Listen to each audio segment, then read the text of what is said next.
Eu agradeço a oportunidade de estar aqui hoje falando num grupo que eu amo, sobre uma coisa que realmente tocou meu coração.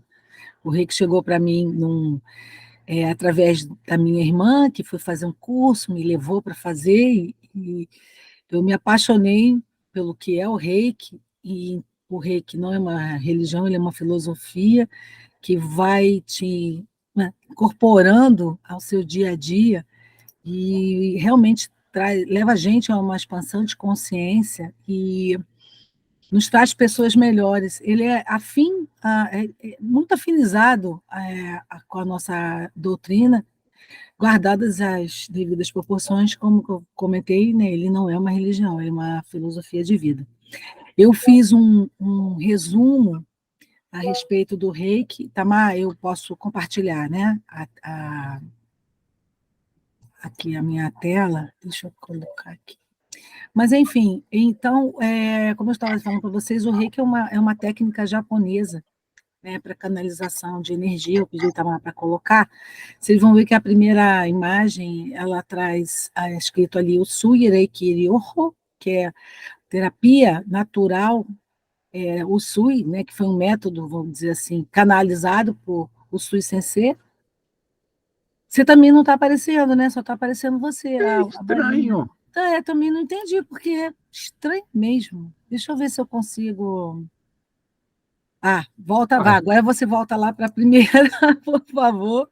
Essa daí já está no finalzinho da nossa apresentação. Então, o Reiki, ele tem uma. Isso, vai voltando aí, pode voltar. Isso, agora você deu spoiler de toda a apresentação. Mais uma, mais uma. não, essa é a primeira. Não, a primeira é a do bambu, uma que aparece o bambu com os dois símbolos. Não apareceu para você, não? Não, né? Essa, Não, pode ser, então que seja essa. Então, o Reiki, ele é conhecido também como a arte secreta de convidar à felicidade. Isso alguns autores colocam assim, outros já hoje em dia já tratam do método desconhecido de convidar à felicidade. Por que é um método desconhecido? Porque é uma energia que não se conhece exatamente o que ela é, né? Para eles é uma energia.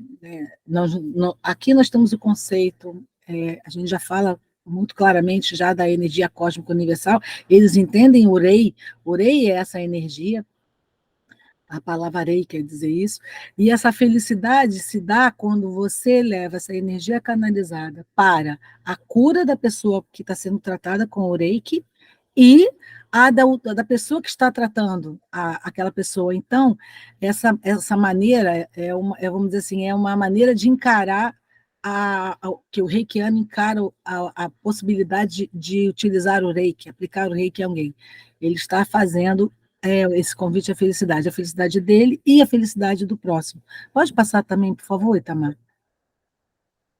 Obrigada. Então, o que é o Reiki? O Reiki é uma terapia japonesa, que é uma terapia de harmonização, reposição energética, que promove a redução do estresse, o relaxamento, que mantém e recupera a saúde. Se vocês tiveram a oportunidade de ver o Globo Repórter, que passou ontem sobre gentileza, a última parte do programa trouxe o Dr. Ricardo Monesi, que é um médico da Universidade Federal de São Paulo. Ele trabalha com Reiki, tem um laboratório, aplica no hospital, e ele estava lá falando sobre o Reiki, sobre a aplicação de Reiki associada à questão da gentileza. A gente vai falar sobre isso um pouquinho mais para frente. Então, a palavra Reiki, ela é composta do Rei e do Ki. Ela, na verdade, ela é uma palavra que já existia. O método de canalização de energia através da imposição das mãos, por exemplo, já era um método conhecido, mas ganhou o nome de Usui Reiki Ryoho, porque foi o Usui que, vamos dizer assim, ele recebeu essa canalização, esse Reiki, ele recebeu essa canalização, foi um processo de introspecção, numa meditação que ele foi fazer no Monte Kurama, eu vou falar um pouquinho mais adiante para vocês, e aí ele é o método de cura natural, ele é o método que usa a energia. E que energia nós estamos falando? Nós estamos falando da Rei. A energia Rei é a energia que vem do universo. Para nós, aqui a gente usa muito o termo fluido cósmico universal, eles entendem como a energia cósmica universal, e é uma energia que permeia todas as coisas. né? O Ki já é a energia vital do indivíduo, é aquela que vem, por exemplo, numa comida, no que você bebe, essa é a chamada Ki. Então, o Rei é a energia que vem do universo e o Ki é do indivíduo. Então, você junta essas duas energias e você tem o Reiki. Pode passar, por favor, Itamar? Obrigada. Então, esse processo, como é que o reikiano ele faz essa canalização do Reiki, dessa energia Reiki? Ele pode fazer isso após uma sintonização ou uma iniciação. O que é isso? Explicando de maneira assim, simples, é como se nós fôssemos uma estação de rádio, e aí há uma, vamos dizer assim, uma sintonização de uma frequência na pineal do indivíduo, daquele praticante. Então, é como se ele ficasse afinizado com a receber uma determinada frequência energética, e aí ele pode canalizar aquilo em benefício de outra pessoa, e não só pode ser usada a mão, mas como também pelo olhar e pelo sopro, assim como aí já trazendo um pouquinho para a doutrina, para o nosso passe espiritual, também podemos fazer o passe através do sopro e através do olhar. A gente lá na nossa casa espírita, lá na a casa que a gente pratica, né, a Ramatiz, a gente faz com a mão, mas também há técnicas de fazer pelo sopro também, que é menos usual lá para a gente. O que significa isso para um reikiano é que você pode ter reikianos, inclusive, que são pessoas, por exemplo, que não têm os braços, elas podem aplicar com os pés, elas podem aplicar com o sopro, elas podem aplicar com o olhar. Então, ele abre muito esse universo. Mesmo as pessoas que têm problemas de deficiência visual, elas também podem ser reikianas, porque elas podem aplicar o reiki, por exemplo, com as mãos. O meu professor, o meu sensei aqui no Brasil, o Johnny De Carli, ele tem alunos deficientes visuais, eles foram aprendendo a traçar os símbolos, né, que é uma maneira de canalizar isso, aprenderam a traçar com o uso da mão, reconhecendo o símbolo, ele a traça e ele aplica reiki, que é uma coisa que eu acho que é muito legal, né? Pode passar, por favor, Tamar? Então, vou falar um pouquinho sobre Mikao Usui. Mikao Usui foi o fundador, alguns falam descobridor, primeiro reikiano, existem várias maneiras de se falar sobre, né, como denominar Mikao Usui. Mikao Usui nasceu em 15 de agosto de 1865. Ele teve várias profissões, ele foi jornalista, ele foi funcionário público, ele foi assessor de um político muito importante no início, ali em 1919, 20, 20 e pouco, de um político japonês chamado Goto, e também foi empresário. A família dele era de ascendência samurai, os samurais já haviam sido, vamos dizer assim, extintos enquanto classe, né, quando houve a unificação do Japão.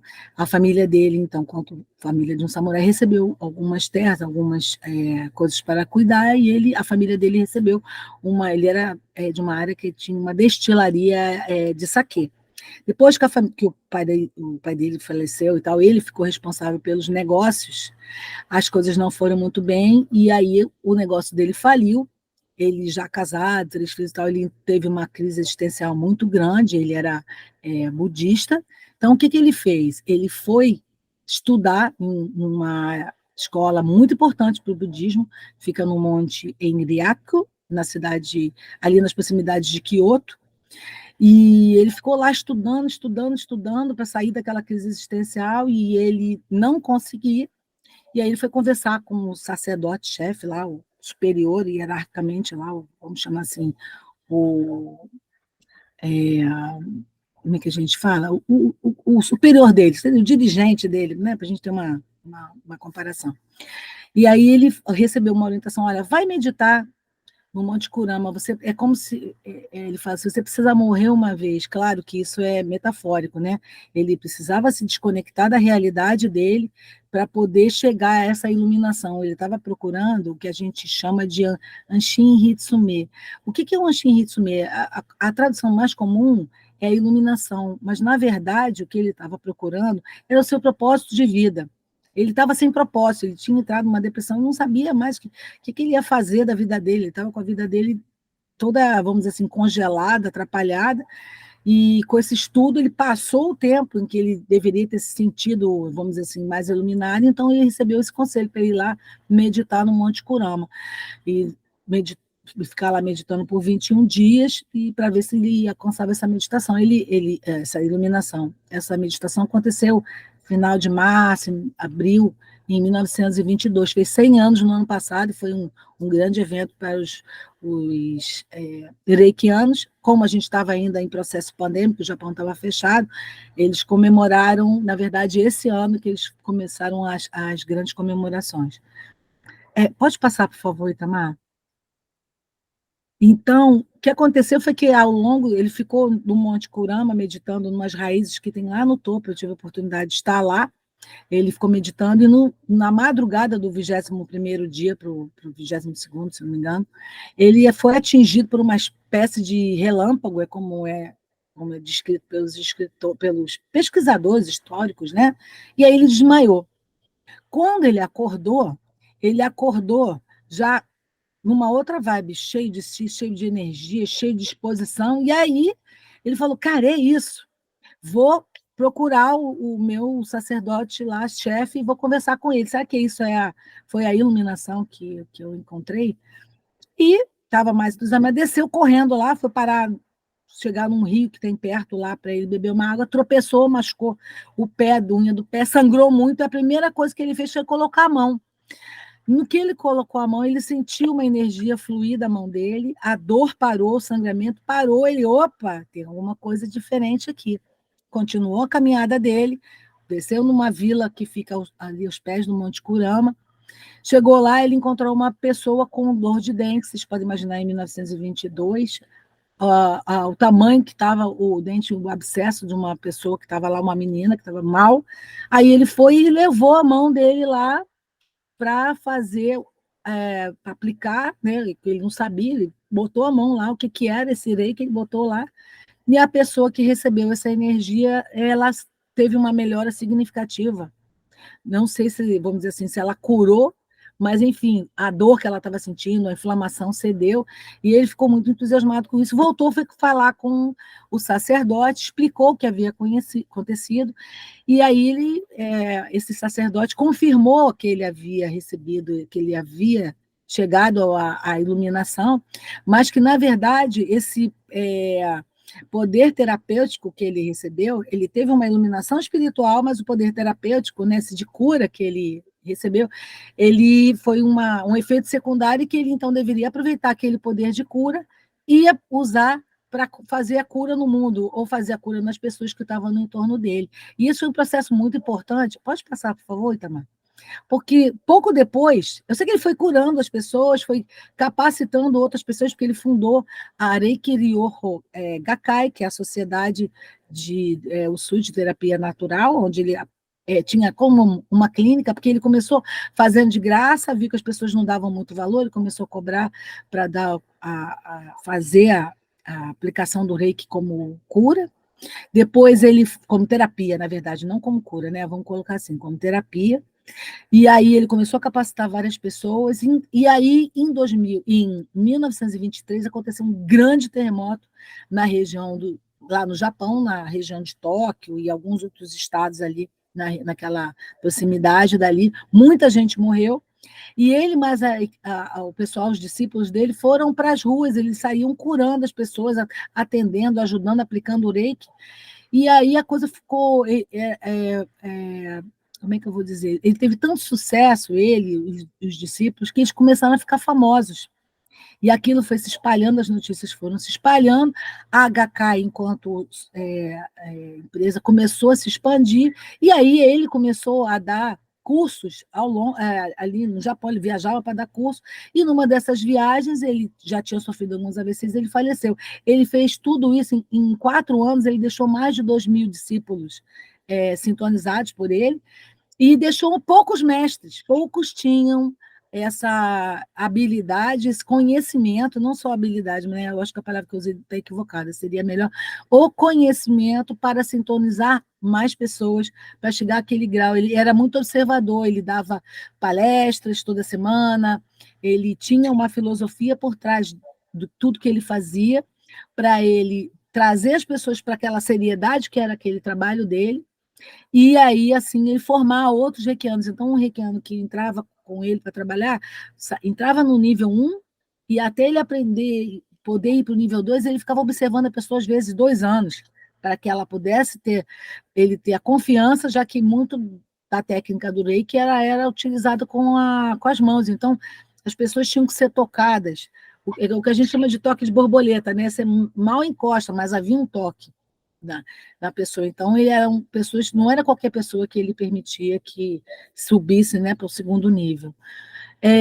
A sua vida, o seu trabalho foi tão importante que um dos seus discípulos, que eram já almirantes da Marinha, porque ele também teve o político para quem ele trabalhava também estava envolvido com as questões da Marinha, e por causa de uma guerra que houve entre a China e o Japão, eles tinham contatos ali, né, para que eles capacitassem os marinheiros também para as batalhas, já que nem sempre eles tinham, como é que eu vou dizer, eles não tinham medicamentos ali que pudessem auxiliar no ferimento, no cuidar da saúde daqueles soldados. Então eles usavam o reiki também, capacitavam os soldados para que eles usassem o reiki também como um método terapêutico que pudesse auxiliar na saúde dessas pessoas. Então ele conseguiu fazer muito em muito pouco tempo. E aí uma maneira de homenagear e registrar essa história foi quando foi feito um memorial, onde estão as cinzas dele e da família dele. Foi feito um memorial de pedra, uma pedra que deve ter uns 2 metros de altura, contando a história dele, de todo o trabalho que ele teve, de toda a experiência que ele teve, e agradecendo ao que ele fez pelas pessoas. Pode passar o próximo, por favor, Itamar? Obrigada. Aqui, só para mostrar que isso aqui eu fiz uma viagem recente, está aqui a pedra do memorial, aqui tá o meu sensei, a japonês, a Oki Sensei, aqui está a pedra, aqui com toda ela escrita, aqui eu estou colocando a mão na palavra Reiki, que está escrita aqui na pedra, né? E essa pedra aqui, está vendo aqui, ó, ela é bem grande realmente, ela está acima de um patamar e ela é, onde traz esse registro dessa história. Até recentemente não se conhecia, eu diria até uns 15 anos atrás, 10 anos atrás, não se conhecia, ele morreu em 26, não sabia-se exatamente onde é que era, até que eles encontraram, rastrearam os pesquisadores da história do Rei, que foram buscar a localização e encontraram no templo de Sairodi, que ao lado tem esse cemitério, é um cemitério da seita que ele seguia, que é a seita budista Terra Nova, que é um budismo mais raiz, né? E aí é lá que ele se encontra, e os reikianos vão lá fazer visita, vão lá limpar, acender incensos para purificar o local, é uma cerimônia que é feita sempre. Pode passar, por favor, Itamar? E aí, falando da parte filosófica do Reiki, nós temos basicamente os 5 princípios, que são o que traz a conduta do reikiano. Aqui é o quadrinho com a foto do Sui Sensei, e os princípios aqui, que são os só por hoje, escritos aqui estão em japonês. Pode passar a próxima, por favor, Itamar? Foi assim que foi deixado.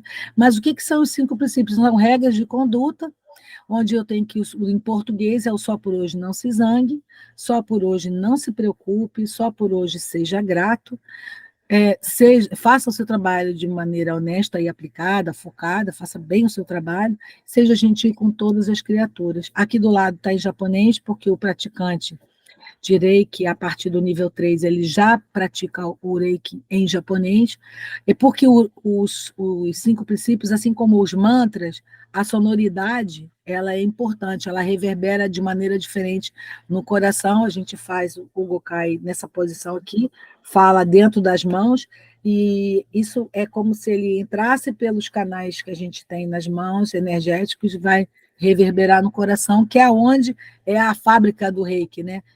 É o coração da pessoa. Então, isso aqui é recitado, né? O Gokai é recitado todos os dias de manhã e todos os dias à noite, para você balancear, pensar nas suas ações. E, claro, somos humanos, erramos, mas a consciência do erro, né, de você pensar, não se zangue, não, naquele momento zanguei, peço perdão. Na próxima vez você já vai lembrar diferente, e a ideia é que você vai minimizando aqui, e não guardar isso, né? Porque a zanga, por exemplo, você fica zangado um pouquinho, né? Daqui a pouco outro pouquinho, outro pouquinho, outro pouquinho, daqui a pouco ela vira uma bola de neve, e aí na hora que você explode, aquilo se torna uma explosão, né? Muito forte. Não, o objetivo não é isso, é você não se zangar, respirar fundo, ponderar, saber falar, a inteligência emocional está aí, né? O exercício, cada uma delas, o exercício do não se preocupa é para a gente não se tornar ansioso, né? A gente tem que cuidar disso. O exercício da gratidão, ele fala muito forte no coração, temos que ser gratos, até pelas adversidades, porque elas nos trazem aquele o conhecimento, né, a maturidade necessária para as nossas coisas do dia a dia. Trabalhar honestamente, de forma aplicada, a mesma coisa. E a gentileza, que foi o que foi trazido ontem no programa do Globo Repórter, eles falando sobre a gentileza, como que ela é importante você ser gentil com o próximo, ela traz por dentro desse conceito a empatia, né, traz a preocupação, a solidariedade, a compaixão, tudo junto ali, isso aí que faz a gente seres humanos melhores, né? Vou poupar vocês de eu falar isso aqui em japonês, mas mas isso foi uma das razões de eu começar a entender melhor como pensa o japonês, entender como, né, por que a gente já pode falar em japonês o Gokai, independente da gente saber japonês ou não, o nível 3A, a partir do nível 3A, você já é convidado a falar em japonês, porque ele já introspecta na nossa essência de uma maneira mais vibratória. Pode passar, por favor, Itamar? Aqui os 125 poemas do Imperador Meiji. O Imperador Meiji foi uma pessoa muito importante na filosofia do Reiki. Foram escolhidos 125 poemas que eram trabalhados por Usui Sensei. Ele dentro de que esse imperador, ele era um imperador que tinha uma característica de espiritualidade muito forte, então ele escrevia vários poemas, o Sui Sensei escolheu 125 de uma técnica chamada waka, que tem sílabas, são 33 sílabas, se não me engano, que tem esse tipo de poema, como rimas diferenciadas. Hoje em dia já existem livros trazendo esses poemas traduzidos e, vamos dizer assim, interpretados, né? Alguns tratam da morte, outros da vida, outros da, da velhice, de tudo. Então, cada vez era trabalhado, e o Sui Sensei, ele trabalhava isso com os discípulos dele, para trazer a expansão de consciência. Hoje em dia, a gente estuda num processo de reiki mais elevado, a gente toma a ciência dos poemas sempre cedo, mas o estudo mesmo, a prática daquele poema, a gente faz em níveis um pouco mais avançados, a partir do nível 3B, se não me engano. 3A. Pode passar, por favor? Vou falar um pouquinho rapidamente, são alguns dos mestres, os primeiros que divulgaram o Reiki, o Sui, o canalizador desse método. O Shujiro Hayashi era médico, ele sistematizou a aplicação, porque o Sensei Usui, ele aplicava onde estava doendo, onde ele era intuído. Acho que usando as nossas palavras, a gente fala aqui em mediunidade. Ele tinha uma mediunidade, ele sabia onde ele ia aplicar o Reiki. O Shujiro Hayashi, Dr. Hayashi, ele era médico, então ele conseguiu trazer uma sistematização de tempos em locais, posições, onde ele aplicava a energia para a pessoa se sentir melhor. E a Hawaii Takata, ela foi uma paciente do Shujiro Hayashi, que ela é japonesa por ascendência, desculpe, ela é americana, mas com ascendência japonesa, e aí ela foi ao Japão se tratar.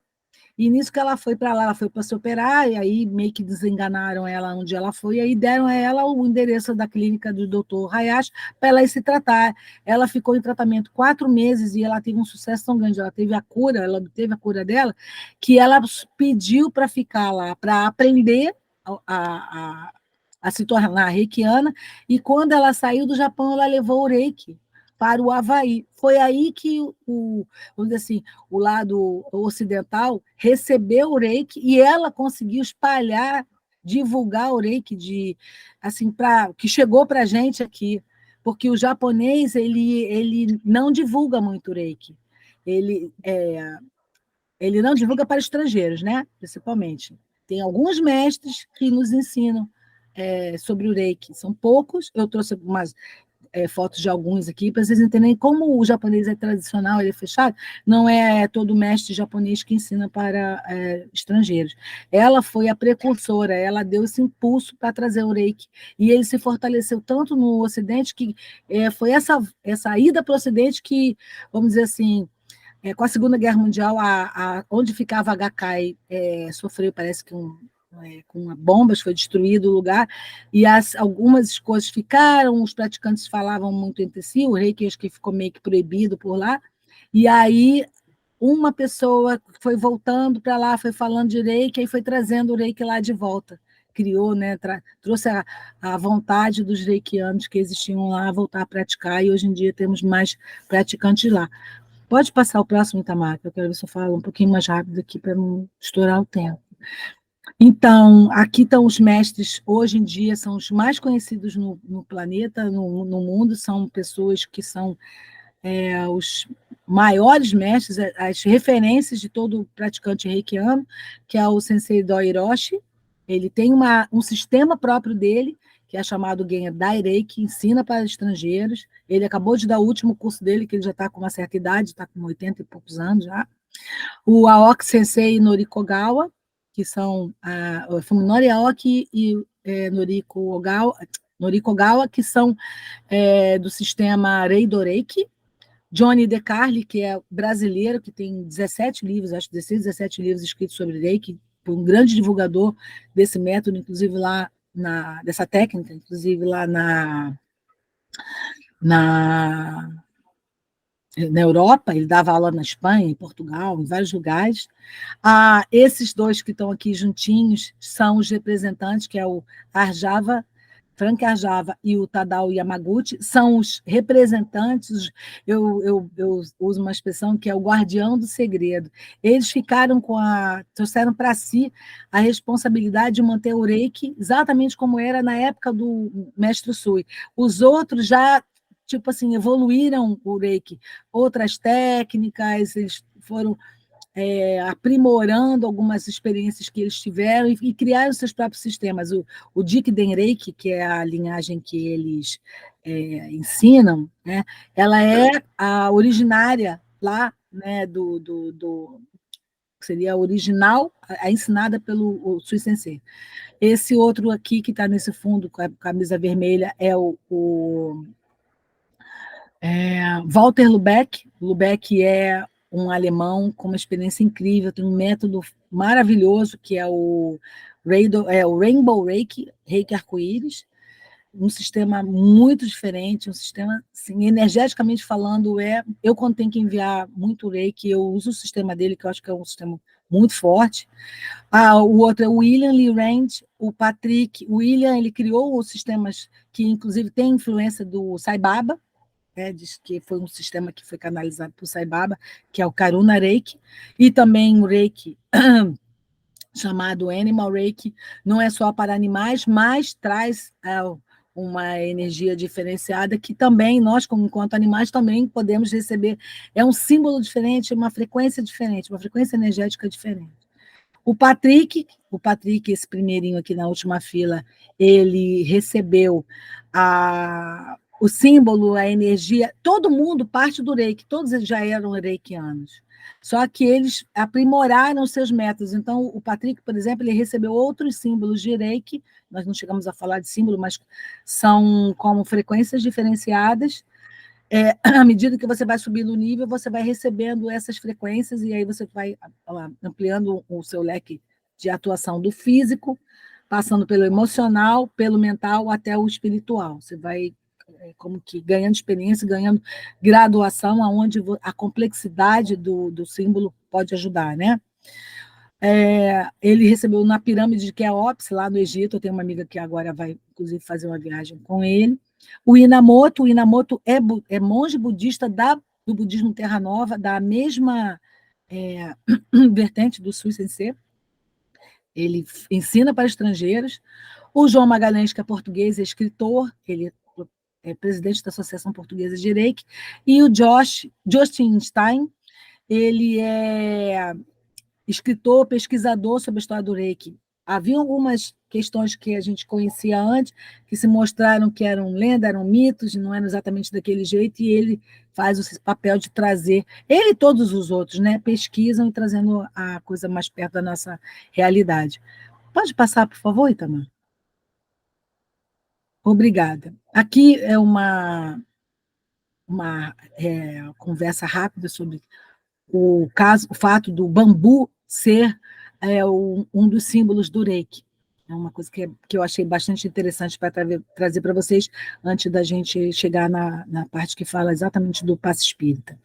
Bom, o bambu, na verdade, o que ele traz? Qual é a simbologia que está por trás do bambu?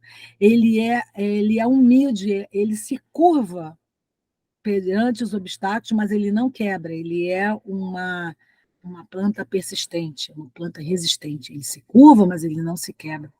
O bambu tem raízes profundas, você não arranca o bambu, o que ele tem para cima e o que ele tem para baixo, é o nosso enraizamento, o nosso, né, o nosso ancoramento. Aí uma outra coisa que é muito interessante, você já viu um pé de bambu sozinho? Só quando ele é broto, depois ele vira uma comunidade, ele trabalha em conjunto, ele né, uma coisa que é mais,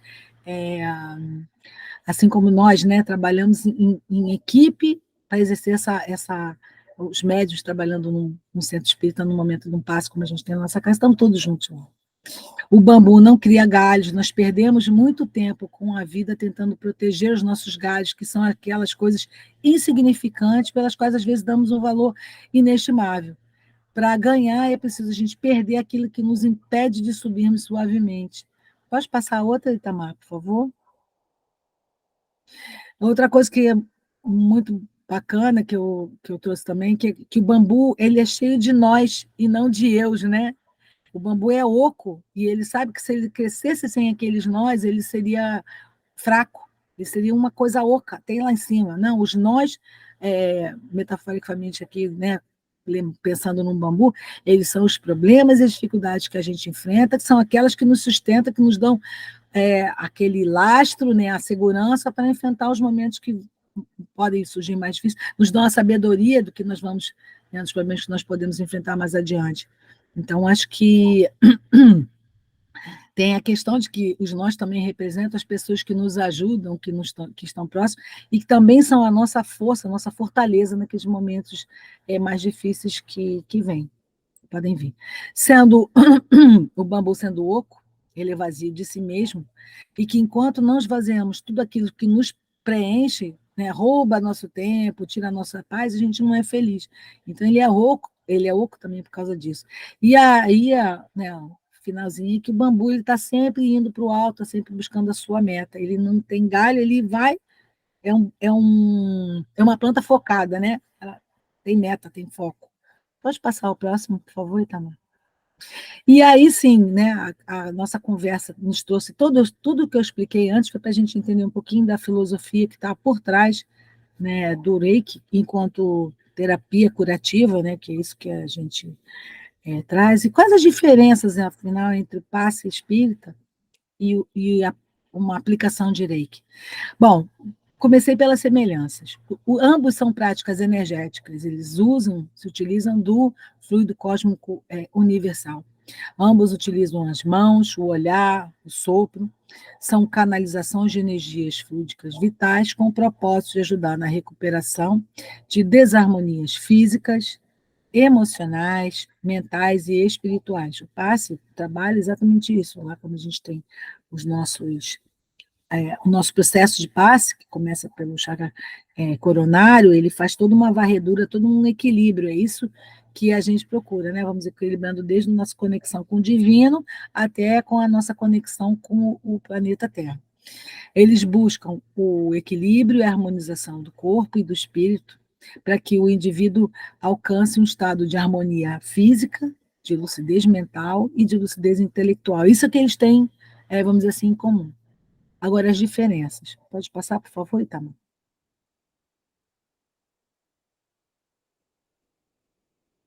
Então, o reiki, a gente pode aplicar em qualquer lugar. Uma vez você se tornando reikiano, recebendo a sua sintonização, você pode aplicar reiki em qualquer lugar. Quem é o terapeuta praticante, eles normalmente têm lá o seu espaço terapêutico, onde ele deita o paciente numa maca, coloca ele incenso, bota uma iluminação diferenciada e tal. Isso é um trabalho terapêutico. Mas o reikiano, ele pode agir em qualquer lugar. Tem uma pessoa passando mal na rua, você pode ali mesmo traçar os símbolos, canalizar o reiki e ajudar aquela pessoa. Ao passo de que, no caso do passe espírita, a gente só pode aplicar o passe nas condições controladas de um centro espírita. Você só aplica passe no momento que você está lá na sessão de passe. Você não sai aplicando passe numa pessoa que está na rua e você acha que vai ajudar aqui, você não aplica um passe. Não é assim que a coisa funciona.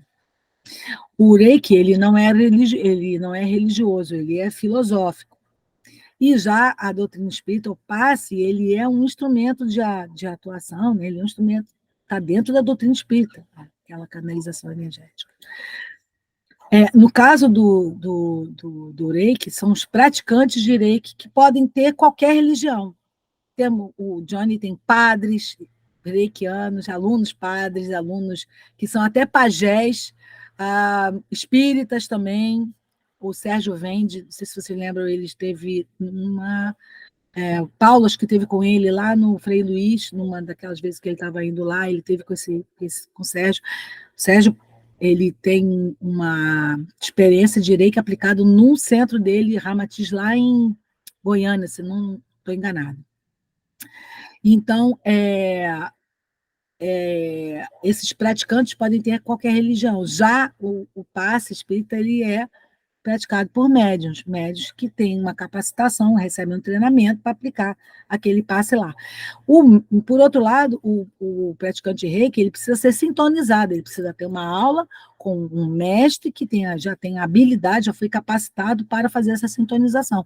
O médium não precisa de sintonização, ele precisa de estudar e ser capacitado para fazer isso lá, como a gente tem na nossa casa, por exemplo, a gente ser médium passista, a gente faz um curso, que eu acho que são 18 aulas, são 18 agora, né, Norminha? 18 aulas para você se tornar um médium passista. No caso do reikiano, há uma canalização de energia cósmica com o uso de símbolos. O reikiano mais elevado, mais adiantado, ele já nem usa símbolos, mas à medida em que você vai ensinando, você não traça, né? Isso que eu quero dizer.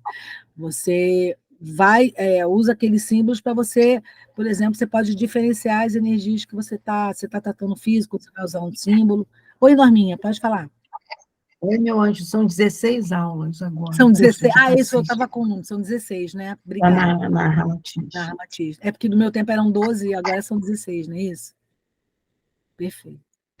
Então, o reikiano, ele pode pegar um símbolo que é aplicado para o físico, há um símbolo que é aplicado mais para o mental, outro símbolo que é aplicado para o espiritual, e aí ele pode, por exemplo, diferenciar a energia que ele está utilizando. Já no passe, a energia ela é definida pela atuação conjunta do médium que está fazendo a aplicação do passe e a entidade que está ali junto com ele, ajudando ele naquele trabalho espiritual, né? Enquanto a gente está canalizando, no caso do passe espírita, no caso, desculpa, do reiki, você vai aplicando sobre a pessoa nas posições que a gente, né, é ensinado, você pode perceber, às vezes, que a sua mão ela vai mudando de posição de acordo com o que a gente faz, aquelas mãos podem, que a gente diz, são guiadas pela intuição, e a cura pode se dar ao longo de um tratamento, e ali você está canalizando as energias que são necessárias para aquele indivíduo. A energia, a gente considera que é uma energia inteligente, aquela energia vai aonde ela é necessária. E é importante, você não precisa ficar muito tempo ali aplicando, porque se aquele ponto não está mais precisando de energia, a energia vai parar de fluir. Então, você ficar ali um tempão naquele ponto porque você acha que tem que ficar, não adianta. a própria sua mão vai passando por cima daquela pessoa e você vai sentindo aonde ela está precisando da energia para desfazer um nó energético, emitir uma energia de cura, uma energia de desbloqueio. Existem vários métodos, inclusive métodos que podem trabalhar as questões relacionadas aos hábitos, a vício, quebra de vícios, enfim, são as programações neurolinguísticas. À medida que você vai estudando o Reiki, você tem várias técnicas que podem ser utilizadas para tratar uma pessoa, né, com as questões que ela tem. E no caso do passe, a cura, na verdade, a gente entende o quê? Que a cura ela é obtida quando há o ajuste, ou melhor, o reajuste daquele espírito.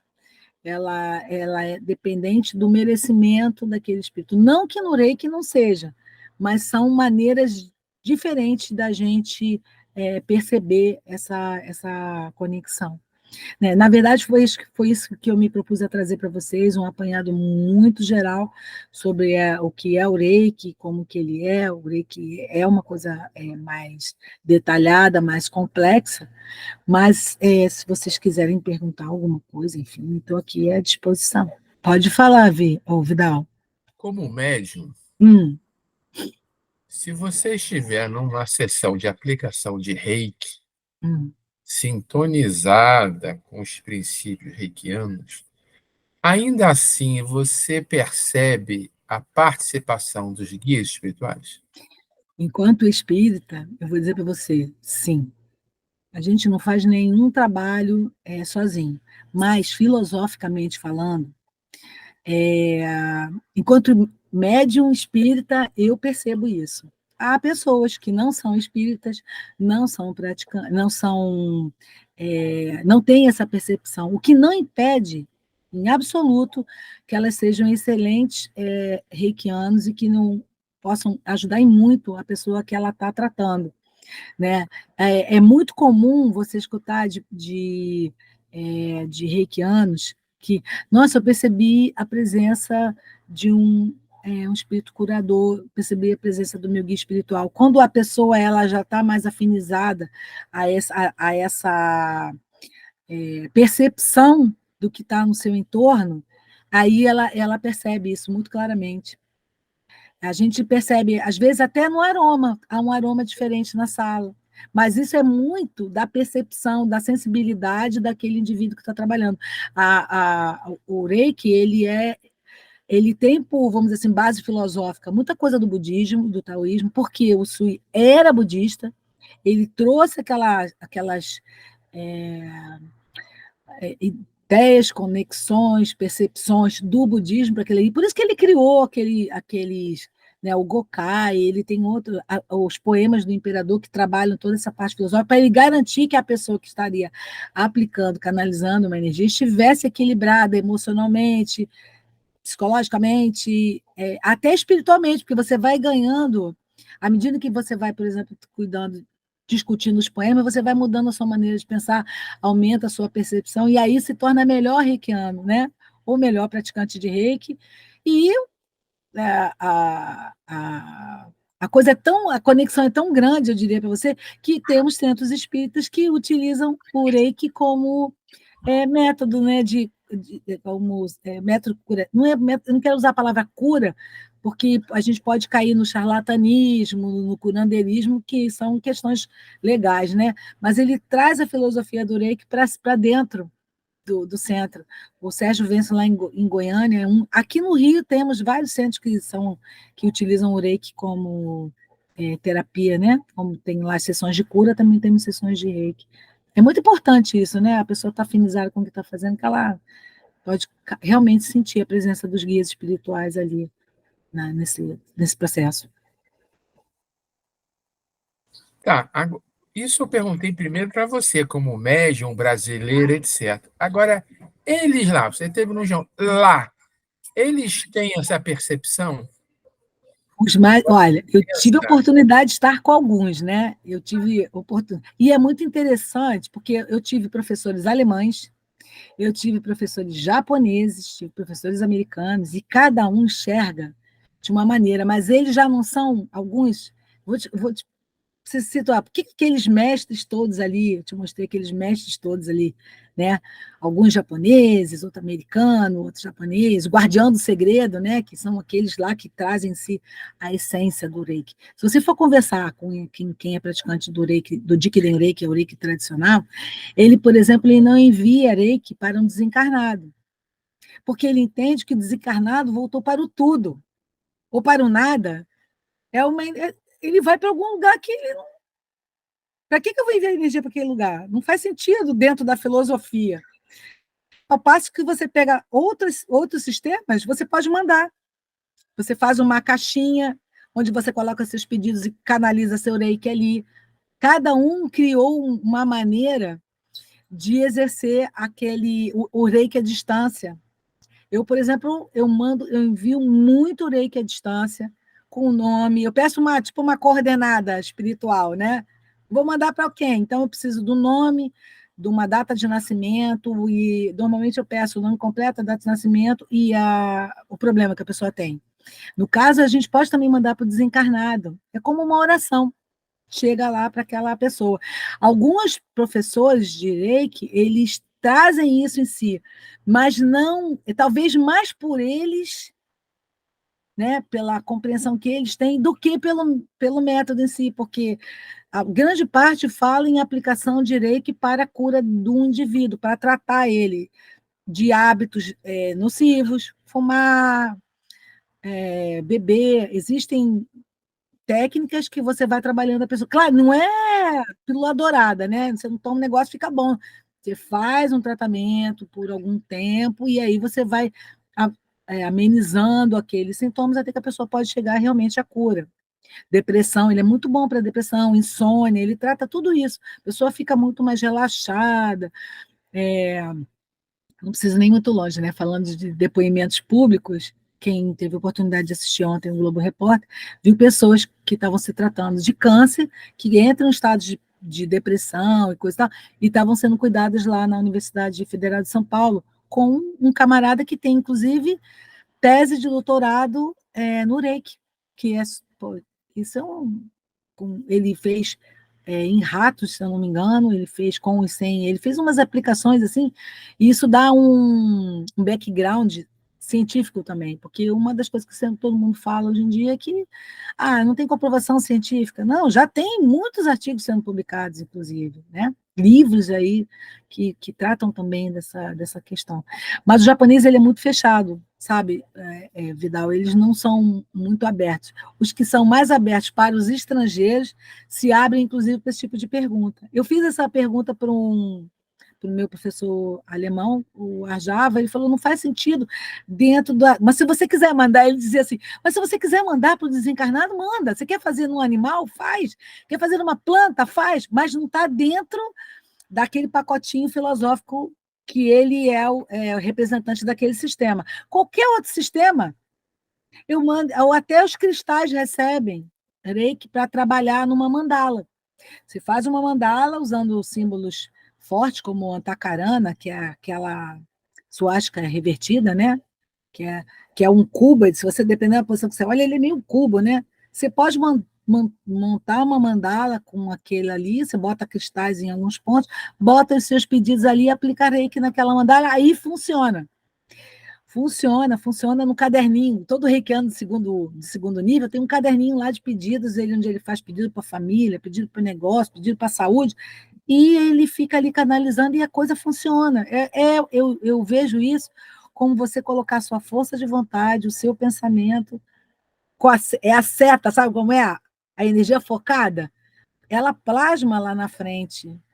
É como eu enxergo isso, né? Enquanto espírita, eu tenho as minhas convicções energéticas falando, mas é uma coisa que afinizou muito com o meu entendimento. Então, eu gostei muito, inclusive até a parte filosófica, se encontra os seus paralelos ali dentro do que a gente pratica. Embora a religião é diferente, a gente encontra esses paralelos, né? É uma prática que fala muito no coração. E a gente, quanto mais a gente pratica a caridade, vamos levar assim, lá na nossa Quanto mais a gente usa o nosso coração, mais feliz a gente fica, melhor a gente está, porque a gente está ajudando o outro. Isso tem tudo a ver com a prática do Reiki, né? Tudo a ver. Interessante, obrigado. Nada, eu que agradeço vocês terem essa interesse e a paciência de ouvir falar de uma coisa que eu amo, que é a prática do Reiki. Gosto muito, tive experiências assim incríveis de enviar Reiki e fazer aquela pergunta, será que isso está chegando lá para a pessoa que eu estou enviando, né? Porque é a pergunta que a gente faz. Existem vários exercícios, você faz uma bolinha de energia, você sente aquela bola de energia na mão, aí será que aquela pessoa que está lá longe, ela está recebendo aquela energia? E eu tive a oportunidade de conversar com pessoas, bem na verdade, eu tive um depoimento que foi espontâneo. Eu enviei com um amigo, e aí eu fiz uma oração diferente, usei uma técnica diferente, e aí veio um feedback. Orei que funciona assim, assim, assim, assado, aí eu recebi a minha resposta, ou seja, chegou lá e chegou da maneira que eu enviei. Caramba, aquilo eu fiquei em êxtase por uns 3 dias, assim, falei, caraca, o troço funciona realmente.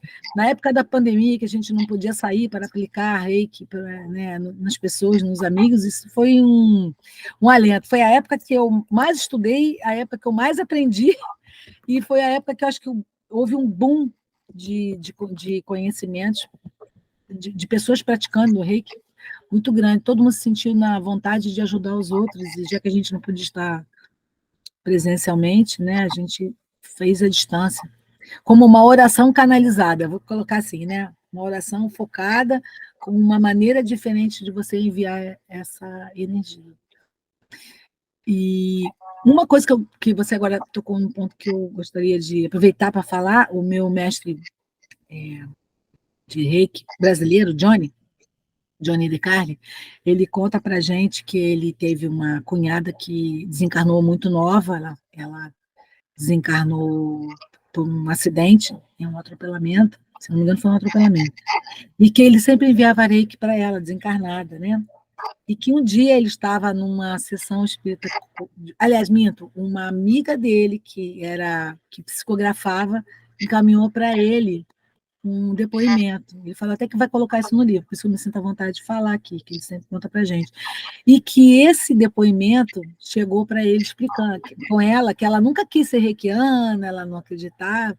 Um depoimento dessa, e se identificou por aqueles momentos, a gente sabe, aqueles nomes diferentes, aquela maneira com que você se refere, era uma comunicação autêntica, é isso que eu queria deixar bem claro, que ela recebeu, ela disse que ela estava no hospital se tratando, no hospital espiritual, e que aí começaram a cair na frente dela pétalas coloridas, e que aí ela perguntou para quem estava junto com ela o que era aquilo. Aí a pessoa falou, olha, seu cunhado que está enviando o reiki para você. Os cromos coloridos, Norminha, que a gente fala tanto nas nossas leituras, os cromos coloridos que a gente tem no tratamento da cromoterapia. Olha como chega lá. E olha o feedback que ele teve, de que ele estava enviando o reiki, a energia de amor estava chegando para ela, né? E ela estava se beneficiando daquilo. Então, dá para a gente um alento, um gostinho de saber que aquilo que você está fazendo está ajudando, mesmo que às vezes você não veja claramente o resultado. Eu não para quem eu envio, eu não fico perguntando, ei, você está melhor? Como é que você está? Se curou? Não. Eu simplesmente entrego aquela energia de amor sempre. E quem entra na minha lista não sai, eu não tiro. A minha lista é quilométrica. A minha caixa está cheia de papel. Daqui a pouco está na hora de queimar para queimar, que é o que se faz, né? Você pega os papeizinhos e queima. Mas as pessoas estão na minha lista aí há milênios, né, Ângela? Que beleza, Beth. Foi maravilhoso Obrigada, gente. você passar para a gente esse seu conhecimento aí. Foi muito bom para todos nós. E você podia fazer o fechamento com aquela prece, né, de agradecimento. Faço sim, faço de coração. Então, fecha os nossos olhos. Guias e amigos espirituais, nosso amado Mestre Jesus, Deus nosso Pai, em primeiro lugar, Maria, Mãe Santíssima, São José, padroeiro da família, os meus queridos mestres de Reiki, que aqui se fazem presentes, eu sinto a presença deles. Estamos aqui agradecidos pela oportunidade de falar sobre o Reiki, pela oportunidade de estar aqui nesse grupo tão querido e trazer um pouco do que é essa maneira diferente da nossa doutrina, mas de canalizar todo esse amor. Reiki é amor, é uma frase que nós trazemos enquanto reikianos. Assim, meu nome, em nome de todos os irmãos aqui presentes, eu muito vos agradeço essa oportunidade e peço a permissão, a proteção, a orientação na nossa jornada, para que possamos, nesse momento, terminar esse encontro, para começarmos o encontro do Livro dos Espíritos daqui a pouquinho. É assim, em nome de todos, eu agradeço e peço a permissão para dar por finalizada essa nossa reunião, essa palestra de hoje, dando todos juntos, graças a Deus. Graças a Deus, obrigada pela oportunidade de falar com vocês. Amém.